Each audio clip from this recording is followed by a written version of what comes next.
After we did Hardy Weinberg's theorem, जहाँ पे हमने देखा था P + Q² बराबर होता है 1 के।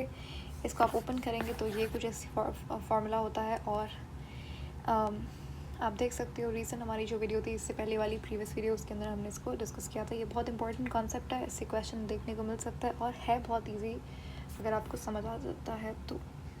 नेक्स्ट क्वेश्चन पे चलते हैं हमारे पास जेनेटिक कोड। अब ये भी ब्लैंक था, क्वेश्चन की बात हो रही है ऑप्शंस में, ये भी ब्लैंक था और ये भी ब्लैंक था। दो आपको ऑप्शंस मतलब इस तरीके से दो ब्लैंक वाला ऑप्शन चूज़ करना था, सारे दो ब्लैंक वाले ही थे वैसे, ठीक है।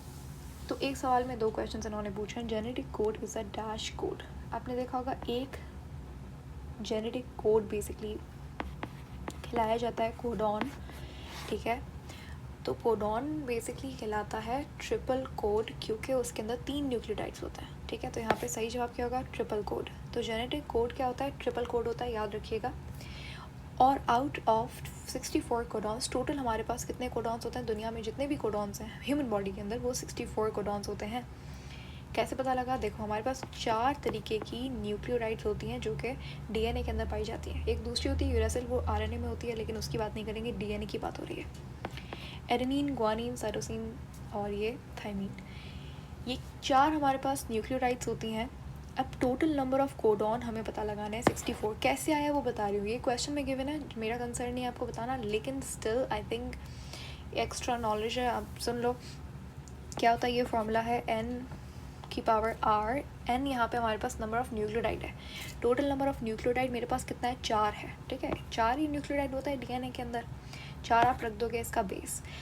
पावर के अंदर आप क्या करोगे? हमें पता है कि एक कोड के अंदर 3 न्यूक्लियोटाइड्स होते हैं, तो आप 3 की पावर 4 ले लेंगे, आंसर आएगा 64 हमेशा। तो टोटल नंबर ऑफ कोडॉन कितने होते हैं? वो हमारे पास 64 कोडॉन्स होते हैं। और इन्हीं 64 कोडॉन से जितने भी तरीके का प्रोटीन बनना है, जितने भी तरीके का प्रोटीन बनना है वो 64 कोडॉन से बनता है, यूजिंग ओनली 20 अमाइनो एसिड्स, ठीक है। 20 अमाइनो एसिड्स होते हैं जो प्रोटीन बनाते हैं, इसके अलावा जितने भी होते हैं वो प्रोटीन नहीं बनाते। ये आपने पढ़ा होगा ना बायोमोलिक्यूल्स के अंदर। उसके बाद ये भी एक और चीज़ है, अभी क्वेश्चन तो हमने किया ही नहीं, इसको छोड़ो अभी, ठीक है। 64 कोडॉन टोटल कोडॉन्स होते हैं, उसके अंदर हमारे पास 2 कैटेगरीज हो जाती हैं डिफरेंट, ठीक है। 64 कोडॉन्स के अंदर 3 कोडॉन्स ऐसे होते हैं जो इसने पूछा है, एक्चुअली यही क्वेश्चन है कि डैश आर नॉनसेंस कोडॉन्स, ठीक है। अब ये जो 64 टोटल नंबर ऑफ कोडॉन्स हैं, इनमें से 3 नॉनसेंस कोडॉन्स कहलाते हैं। नॉनसेंस कोडॉन क्या होता है? देखो 3 अगर नॉनसेंस तो बाकी बचे पीछे कितने? 61 codons basically amino acid codons होते हैं जो कि अमाइनो एसिड के लिए कोड करते हैं।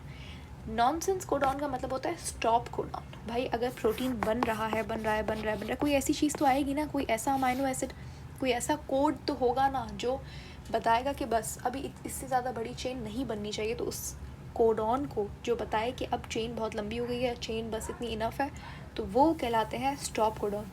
3 स्टॉप कोडॉन्स या फिर नॉनसेंस कोडॉन्स होते हैं। कौन कौन से होते हैं ये भी आप देख सकते हो यहाँ पे, ये 3 हाईलाइट किए हैं मैंने, सॉरी ये 3 है, ये 3 क्या है? स्टॉप कोडॉन्स है। इसी तरीके से ये 61 कोडॉन्स हमारे पास जो अमाइनो एसिड के लिए कोड करता है।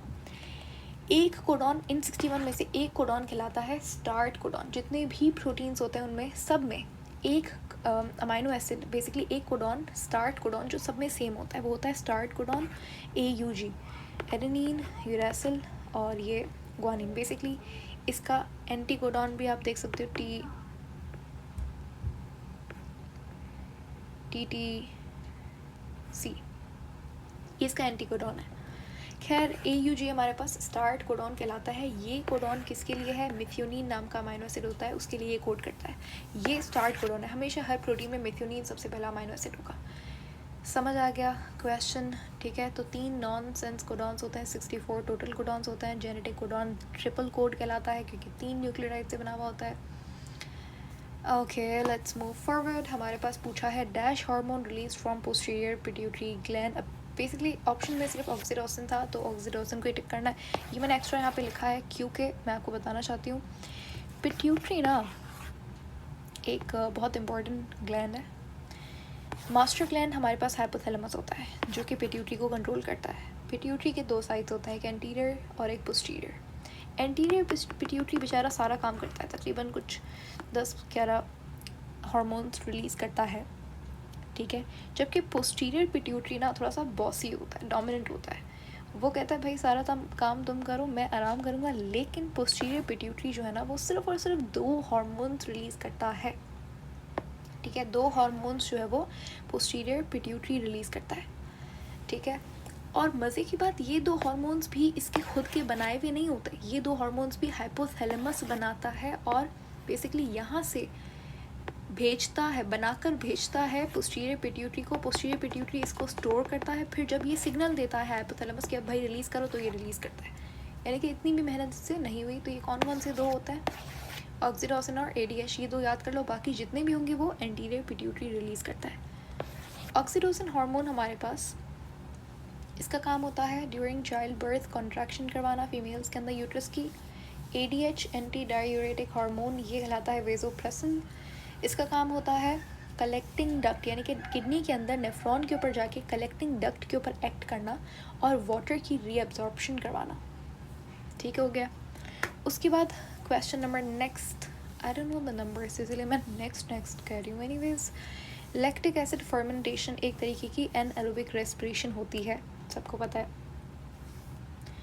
एनारोबिक रेस्पिरेशन एक तो लैक्टिक एसिड होती है, दूसरी वाली कौन सी होती है, इथेनॉल या फिर एल्कोहलिक फर्मेंटेशन जो कहलाती है। तो ह्यूमन के अंदर लैक्टिक एसिड फर्मेंटेशन होती है जब हम लोग भाग रहे होते हैं या फिर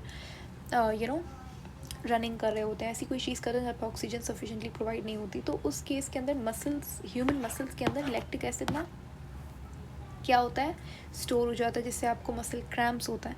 खैर क्वेश्चन में ये नहीं पूछा, उसने पूछा है कि भाई मसल के अंदर लैक्टिक एसिड फर्मेंटेशन होती है, बताइए कि लैक्टिक एसिड फर्मेंटेशन से कितनी % एनर्जी ग्लूकोज से निकलती है।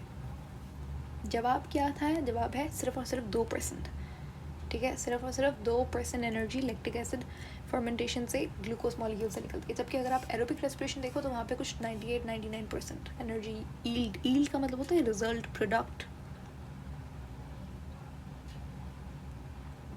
चलते हैं हमारे नेक्स्ट सवाल की तरफ।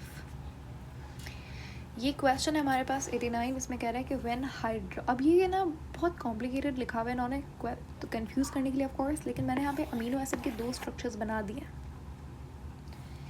ये अमीनो एसिड का स्ट्रक्चर तो हर किसी को अमीनो एसिड का स्ट्रक्चर तो आता ही है, राइट। ये अमीनो ग्रुप है, ये कार्बोक्सिल ग्रुप है, ये R रेडिकल कुछ भी हो सकता है, ये हाइड्रोजन है, ये अमीनो एसिड का बेसिक स्ट्रक्चर है। वो कह रहा है कि व्हेन हाइड्रोक्सिल ग्रुप OH कहते हैं हाइड्रोक्सिल ग्रुप को, कार्बोक्सिल ग्रुप यानी कि COH, जब वो कह रहा है जब when hydroxyl group of carboxyl group, यानी कि ये वाला OH hydroxyl group of carboxyl group, OH जब COH से हटाओगे एक अमीनो एसिड से, ठीक है, लिंक्ड विद, जो कि फिर उसको जोड़ेंगे हम लोग with hydrogen of amino group, यानी कि जो अमीनो ग्रुप है इसके हाइड्रोजन से जब आप इसे लिंक करेंगे तो इनको हटाएंगे और पूछ रहा है इनको आप हटा दो, क्या रिलीज़ होगा, जिसके रिजल्ट में पेप्टाइड बॉन्ड फॉर्मेशन होगी। क्या रिलीज़ होता है, सबको पता है, वाटर रिलीज़ होता है और पेप्टाइड फॉर्मेशन होती है। इसको हम लोग बोलते हैं क्या, इसको बोलते हैं कंडेंसेशन पॉलीमराइजेशन कहा जाता है इस प्रोसेस को। नेक्स्ट क्वेश्चन के अंदर कह रहा है which one of the following helps enzyme to recognise and bind to a specific substrate to produce an ES complex. ES यानी कि एंजाइम सबस्ट्रेट कॉम्प्लेक्स बनाने के लिए कौन सी ऐसी एंजाइम को क्या चीज़ मदद करती है सबस्ट्रेट को रिकॉग्नाइज करने में और उसे बाइंड करने में। देखो ये आपका एंजाइम है, ये इसकी एलोस्टेरिक साइड है, ये वो साइड है जहाँ पे सबस्ट्रेट बाइंड होता है, जिसको हम लोग एक्टिव साइड बोलते हैं। एक्टिव साइड के भी 2 मुंह हैं, यानी कि 2 उसके पार्ट समझ लो कुछ भी। एक है कैटालिटिक साइड, जहाँ पे एक्चुअली जो कैटालिसिस करवाती है, जो तोड़ती है प्रोडक्ट अपना, जो भी हमारे पास रिएक्टेंट है उसको। एक होती है बाइंडिंग साइड। बाइंडिंग साइड क्या करती है, हेल्प करती है एंजाइम को सबस्ट्रेट से बाइंड करने में, ठीक है। और यहाँ पे इस तरीके से आप समझ लो ये आपकी ये पूरी बाइंडिंग साइट है और इस पर ये जो डॉट लगा हुआ है ये कैटालिटिक साइट है। कैटालिटिक साइट रिएक्शन करवाती है, बाइंडिंग साइट बाइंड करवाती है किसको, सबस्ट्रेट को और आपके एंजाइम को। सही जवाब यहाँ पे क्या है हमारे पास, बाइंडिंग साइट। नेक्स्ट क्वेश्चन पढ़ने से पहले मुझे आपको थोड़ा कॉन्सेप्ट देना होगा डीएनए रेप्लिकेशन का, जो हम नेक्स्ट वीडियो में करेंगे अच्छे से, बहुत इंटरेस्टिंग टॉपिक है।